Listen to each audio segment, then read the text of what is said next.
Hi, I'm Heather Legacy, licensed professional counselor, certified life coach, adjunct professor, and author. I'm here with you today to share 5 aspects of wellness as defined by the contemporary positive psychologist Martin Seligman. Back in 1998, he was the president of the American Psychological Association, and he changed the trajectory of our thinking in regards to how to help people. Instead of focusing on pathology, he became curious about what makes people well, how do people become resilient, and how can they thrive. So that's what I'd like to share with you today, his outline of those 6 aspects of wellness. The first one is positivity. And positivity comes when we focus on what we appreciate, what we value, what we enjoy, rather than the other side of the coin, which always exists simultaneously. Entering into the simple abundance of your life is being able to be present to enjoy those experiences as they come and then to review them, what the term savoring. So rather than just guzzling down your coffee in the morning, if you could sit and do that as an activity in and of itself, maybe find a sunshine spot and for 3 minutes, enjoy the taste of it, the heat of it, the moment that you have to enjoy it, and experience all of the pleasure of it. That's adding to the positivity of your life. There are some areas that we overlook that we could enjoy and embrace every day. The transition of the seasons and nature, the time that we could spend with people that we love, who are encouraging and supportive and have a great sense of humor, a child or a pet. They are a constant source of wonder and really have a lot to teach us about enjoying the moment. The other aspect of positivity is to train our minds to think about what are the things that we can do about a situation and what are the things we need to let go of. So, of course, our mind needs to consider the problems that we have. But if we could give it a time limit, give it about 10 minutes to think about what's wrong and then to come up with what might I do to contribute to improve this moment or improve the situation. Once we get attached to what we can do, then we can return to a sense of greater well-being. The second element of wellness is engagement. And engagement happens when we can invest in one moment at one time doing one thing. So when you can get lost in the moment like a child does in play, then you're going to get more value out of every moment. Whether it's doing a work task or a house maintenance task or a moment that you are enjoying a hobby. Engagement is key to getting the most out of it. We are most productive and we enjoy the moment because we have been totally absorbed. So engagement is about aligning ourselves with whatever we're doing and give it our personal best, getting absorbed in it. The third element of wellness is our relationships. Unlike any other area of our life, for some reason, we forget that relationships are an investment.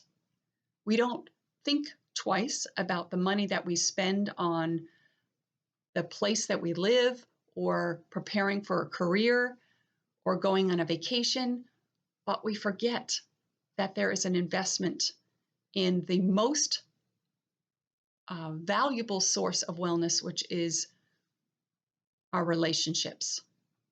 Relationships can give us a greater sense of well-being than any other element, but that does require our attention, our energy, and our commitment.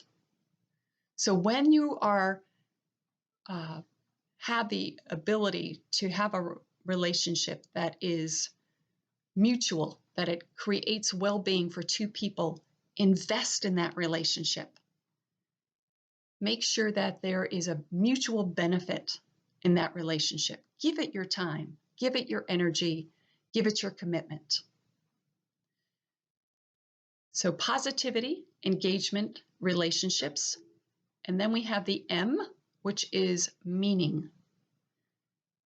Meaning in our life is being able to spend some time thinking about what is important to us. Being able to see a purpose that's beyond this moment. It attaches the small present moment to a greater purpose in your life. It's most meaningful when we attach our purpose to something bigger than ourselves. But making the connection that, first of all, there is something that we value. There is a sense of meaning and purpose greater than this moment and greater than ourselves. That gives our life a sense of meaning and a purpose and a greater sense of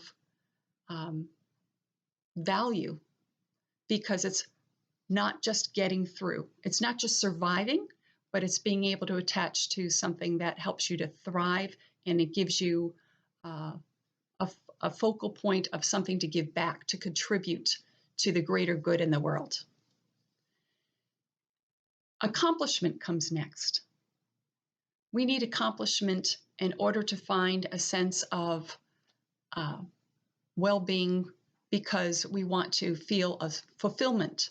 We can accomplish things that are small tasks, things that have been maybe bugging us, that have been on our minds to get done, small things, and greater accomplishments, like finally getting around to fulfilling a dream by setting some goals. Accomplishment helps us to feel like at the end of the day, our time was worthwhile. Accomplishment always needs to be on those two levels, the small picture and the greater picture. One of the things that I find that people do is that they have too great of a sense of expectation in regards to their accomplishment. So I always encourage people to take 1, 2, or 3 things that they hope to get done in a day. Everything other than that is icing on the cake. So accomplishment, being able to take the big picture and bring it down to goals, and then bring it to tasks. What are the tasks that you could do today? 1, 2, or 3, so that you can feel a sense of accomplishment. And then at the end of the day, review your sense of accomplishment. What did I accomplish today, rather than what you didn't do that's still on your to-do list. Lastly, which is sort of a new element that the positive psychology theorists are focusing on, is a really important one, which is our health. Not just our mental health, but our physical health. And I just want to say a few things about that. If we can focus on how we're eating, how we're sleeping, how we're hydrating, and how we're moving. Those are really the 4 elements of health that every single day we need to focus on in order to be physically well enough to accomplish anything greater than our survival and our physical well-being. So imagining, what area of my health do I need to focus more on? Drinking more water, getting up and moving really every couple hours, being in activity. We are not beings that are going to thrive in sedentary situations. We're going to thrive when we move. Those are the really 6 elements: positivity, engagement, relationships, meaning, accomplishment, and health. What I want to encourage you to do, that acronym that you can remind yourself of, is called PERMA plus H. PERMA plus H.